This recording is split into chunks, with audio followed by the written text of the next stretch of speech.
His master's gone, and no one now dwells in the halls of Ivor. Men, dogs, and horses, all are dead. He is the sole survivor. Wordsworth.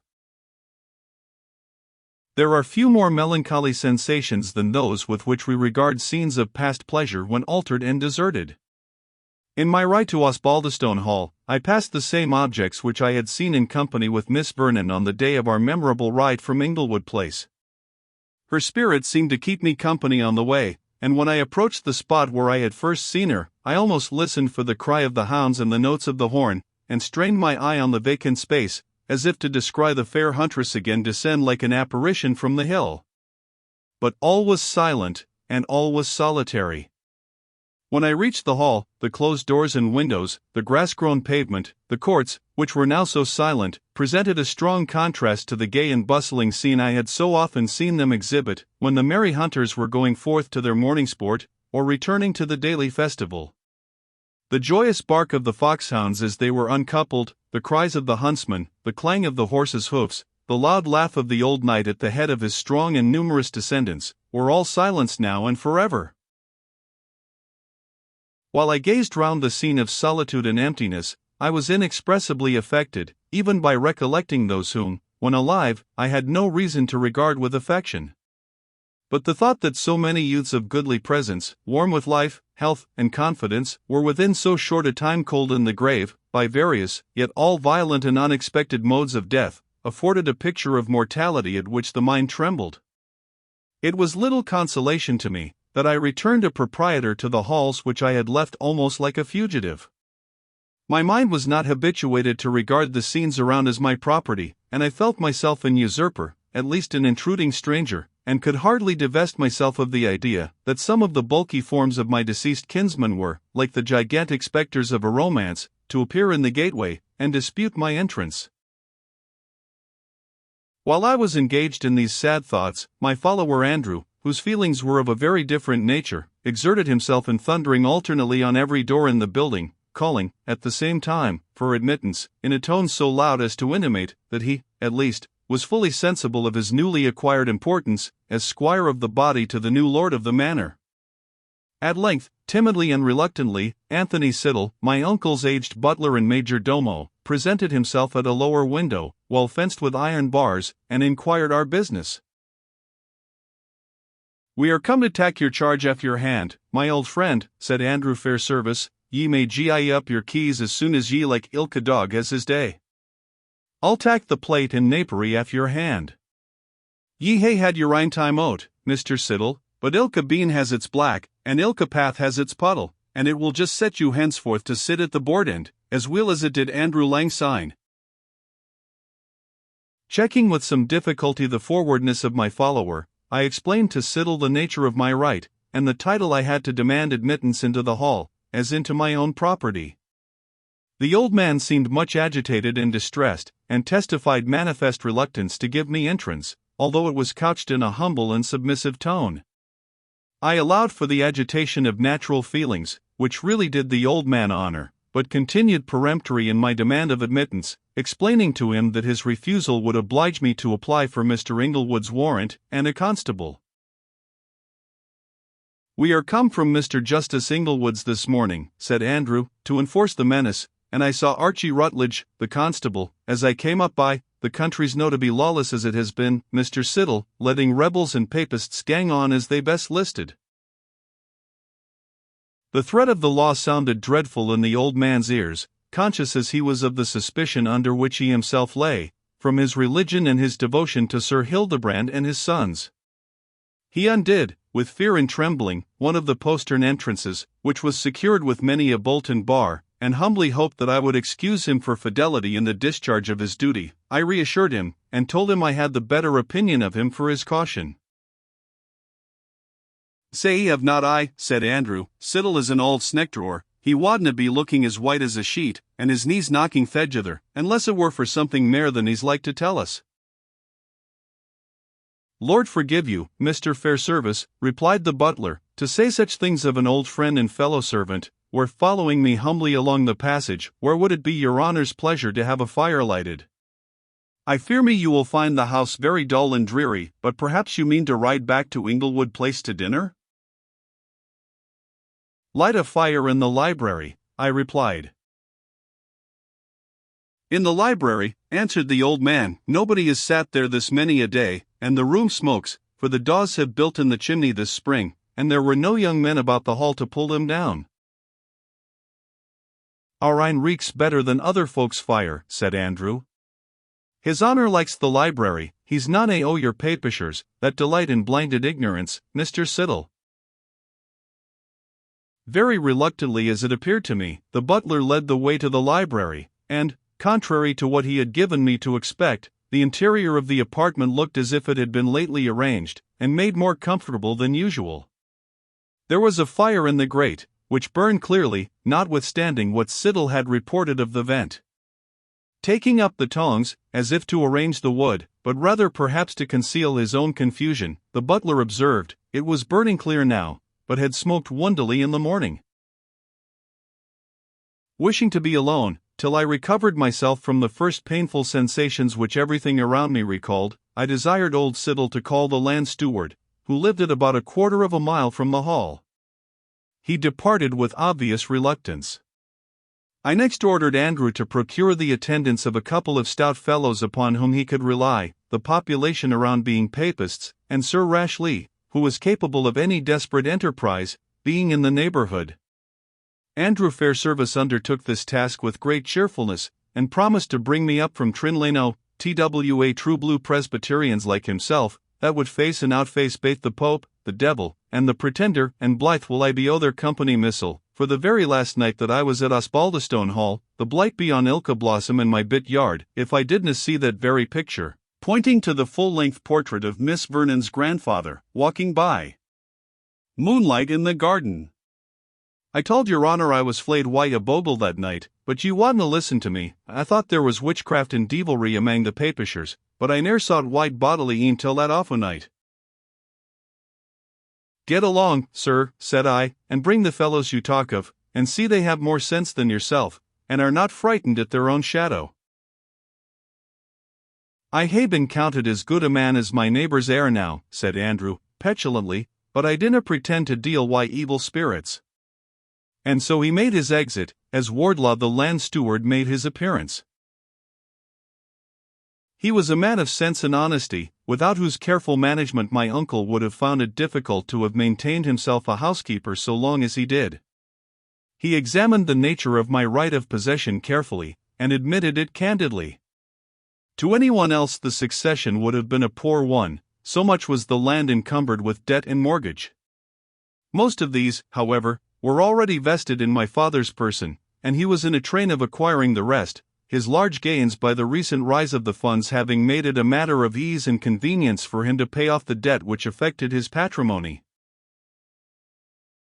I transacted much necessary business with Mr. Wardlaw, and detained him to dine with me. We preferred taking our repast in the library, although Siddle strongly recommended our removing to the Stone Hall, which he had put in order for the occasion. Meantime Andrew made his appearance with his true blue recruits, whom he recommended in the highest terms, as sober decent men, well-founded in doctrinal points, and, above all, as bold as lions. I ordered them something to drink, and they left the room. I observed old Siddle shake his head as they went out, and insisted upon knowing the reason. "I maybe cannot expect," he said, "that your honour should put confidence in what I say, but it is heaven's truth for all that Ambrose Wingfield is as honest a man as lives, but if there is a false knave in the country, it is his brother Lancey. The whole country knows him to be a spy for Clerk Jobson on the poor gentlemen that have been in trouble, but he's a dissenter, and I suppose that's enough nowadays."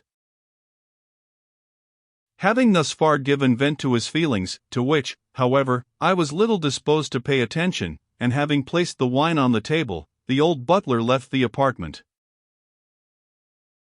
Mr. Wardlaw having remained with me until the evening was somewhat advanced, at length bundled up his papers, and removed himself to his own habitation, leaving me in that confused state of mind in which we can hardly say whether we desire company or solitude. I had not, however, the choice betwixt them, for I was left alone in the room of all others most calculated to inspire me with melancholy reflections. As twilight was darkening the apartment, Andrew had the sagacity to advance his head at the door, not to ask if I wished for lights, but to recommend them as a measure of precaution against the bogles which still haunted his imagination.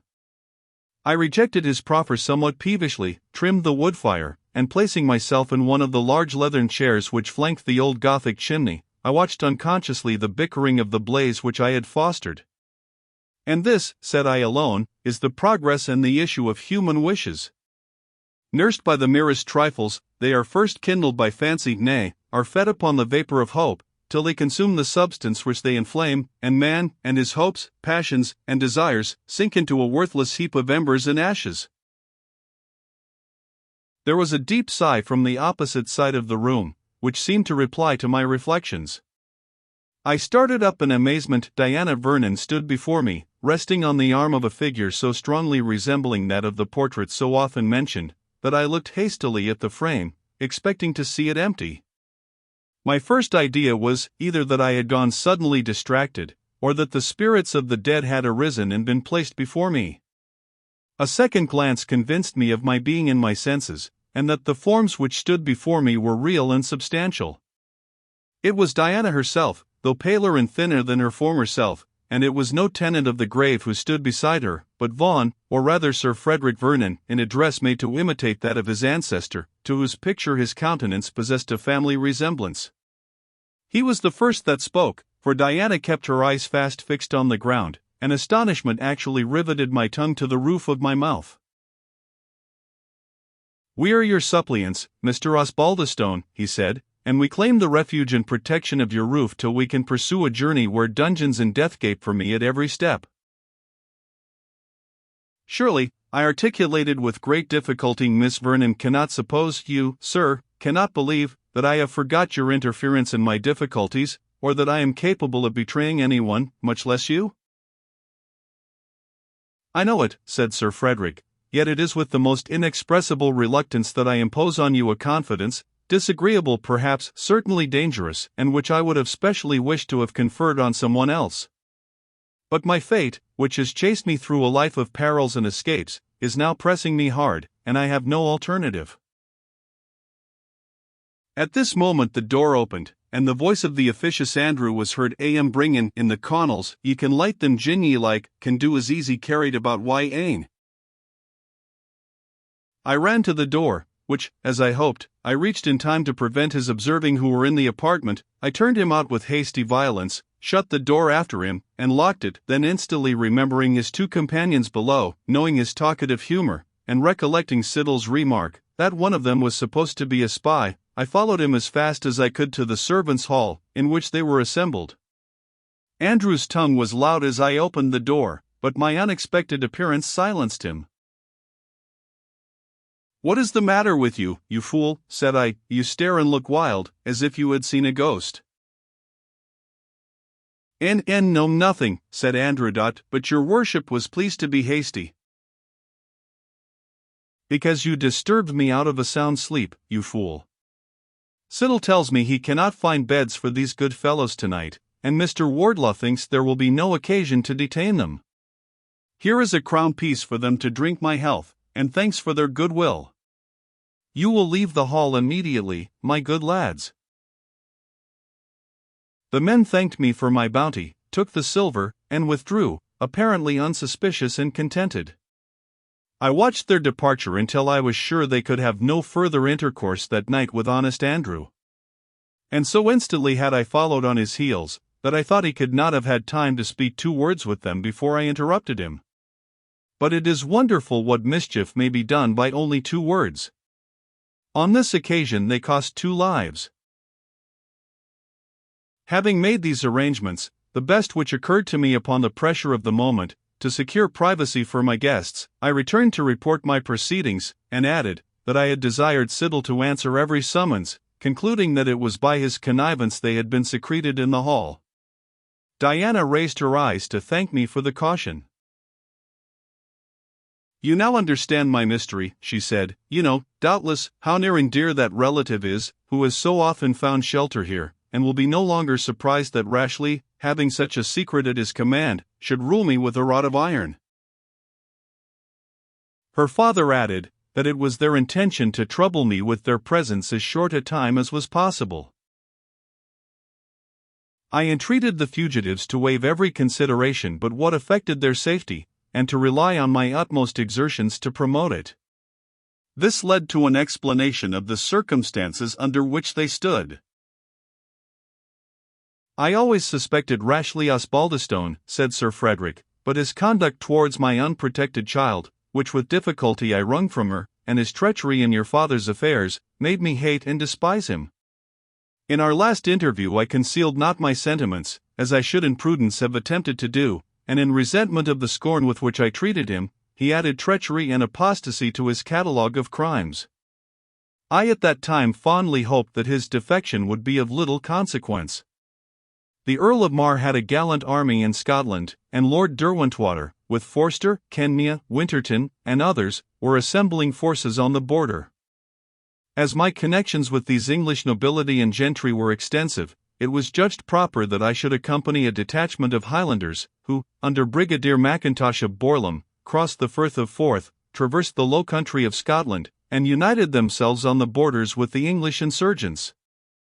My daughter accompanied me through the perils and fatigues of a march so long and difficult."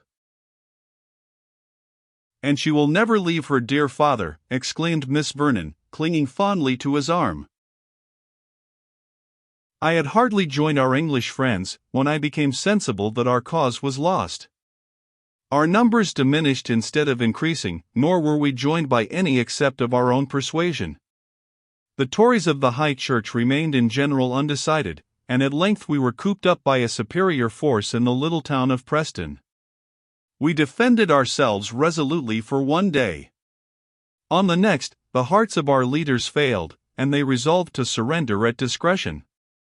To yield myself up on such terms, were to have laid my head on the block. About 20 or 30 gentlemen were of my mind. We mounted our horses, and placed my daughter, who insisted on sharing my fate, in the center of our little party.